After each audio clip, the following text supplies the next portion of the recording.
Hey everyone. My camera's wobbling, sorry. Alright, the date today is Wednesday, November, whatever the day after the last video I made.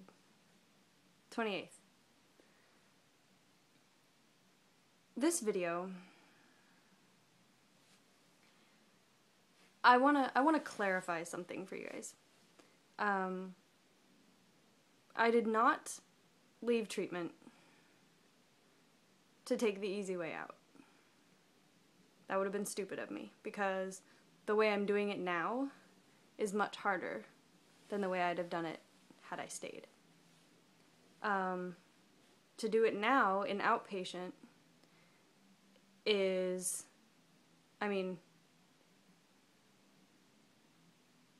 almost a laughable thing for me to do. And I'm not stupid. I know that. However,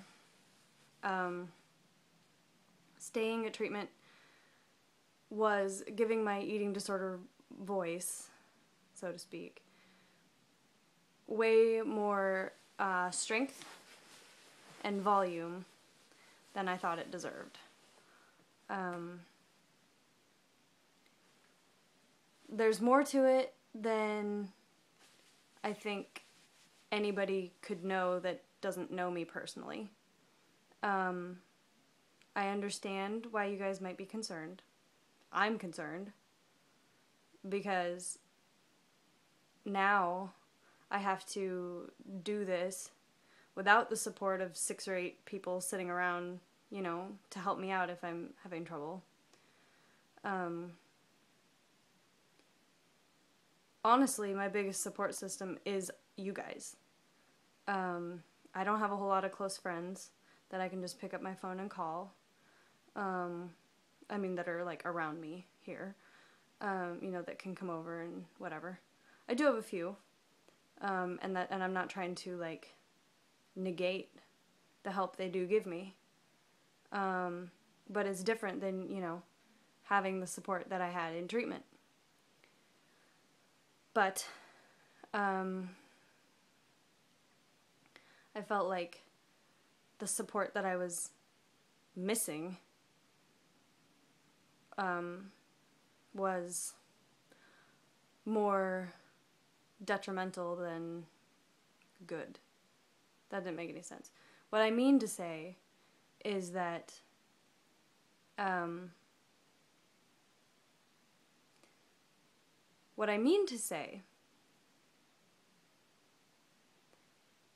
have a lot of things that I mean to say, and they're all, like, banging around in my brain right now, and I can't, like, grab one. Okay, what I mean to say is I did not quit treatment because of having to deal with scary emotions, or because I'm lazy. It wasn't like that. The first thing I did when I got home yesterday after treatment was contact my outpatient team that I had been working with prior to entering.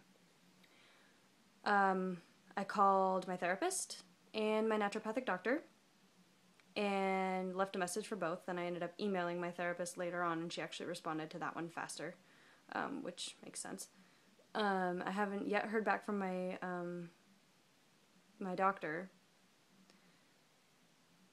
but if I were taking the easy way out and quitting treatment, I wouldn't have done any of that stuff. And I understand I didn't mention that before, so that's why I'm making this video, is to clarify that, so that you guys can know that I didn't just quit treatment because I want to have an eating disorder. That is not the point. In fact, that is so not the point that I went to see my therapist today. She got me in today, and I went and had to examine all the, like, ugly, shitty reasons why that girl not eating bothered me so much. I'm not saying that it was the right decision. There was no right decision. And that was why it was such a hard choice to make, was because I didn't know what to do. If I stayed there, the longer I stayed there, the louder that voice got in my head. And like the worse I was doing outside of the program, like in the evenings and on the weekends. I mean, I only was there 2 weeks. The first weekend went okay. The second weekend was like abominable. It didn't go well. So,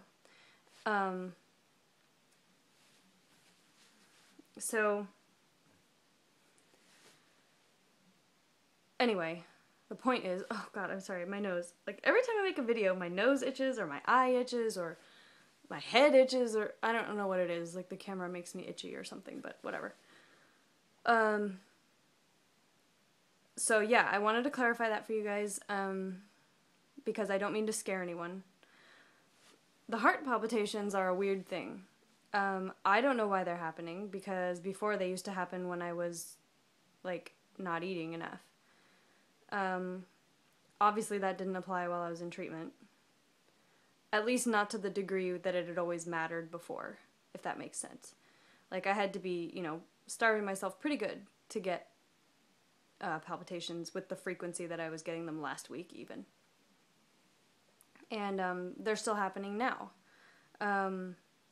Interestingly, the only person that's really shown, like, or I should say the only professional person that's shown, like, much in the way of concern about that is my therapist, who I don't believe is medically trained. But she's always telling me, do you know how many women and girls have perfectly fine vitals and labs and then their hearts just stop? And I was like, no, I don't. I don't have a statistic in my head, if that's what you mean. And she didn't know a number, but she says it happens, and I believe her.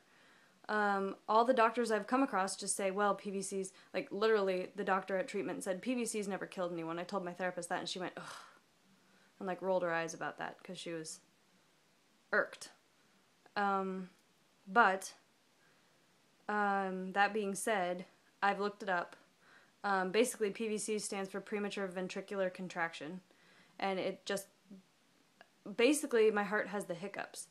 The reasons for it are sometimes electrolyte imbalances, but my labs are fine, so nobody can really figure out what's going on with that. I agree that it's a troubling symptom. It's bothering me, that's for sure. I wouldn't say I'm scared, but curious, troubled, but I'm not scared. Anyway, but I am appreciative for all of your concern for the well-being of my heart and me by default. If my heart's not okay, I'm not okay, so it makes me feel very appreciated and cared about, and I really like that. Because sometimes I get to thinking that I don't matter or whatever, and then I get comments from all of you guys, and I remember that, oh yeah, I do matter. So that's really been helpful. Another thing, please feel free to comment exactly what you think. I will not erase the comments. The point of making these videos is to expose people to the reality of eating disorders. The reality of eating disorders is that not everybody sees things the same way. So if you disagree with something I say, by all means, leave a comment. That's fine. That's why I'm doing this. However, I just ask that you be civil about it, you know. Not that any of you haven't been, but I don't think I've ever really addressed that before, specifically, and I probably should have. So, yeah, I welcome all comments. I mean, if it's something super offensive, I'll probably delete it, but, you know, I have yet to find one of those. So, anyway, so yeah, thank you for your support, and just know that my outpatient team is coming together, and I have more appointments set for next week, and I'm not giving up, I'm not giving in, I'm finding a different way to fight this in a way that hopefully will be more beneficial to me. So yeah, that's it. Okay, well, I hope you guys are having a great night, and it's pretty late now, so I hope you guys had a great night. And I'll talk to you guys later. Okay, bye!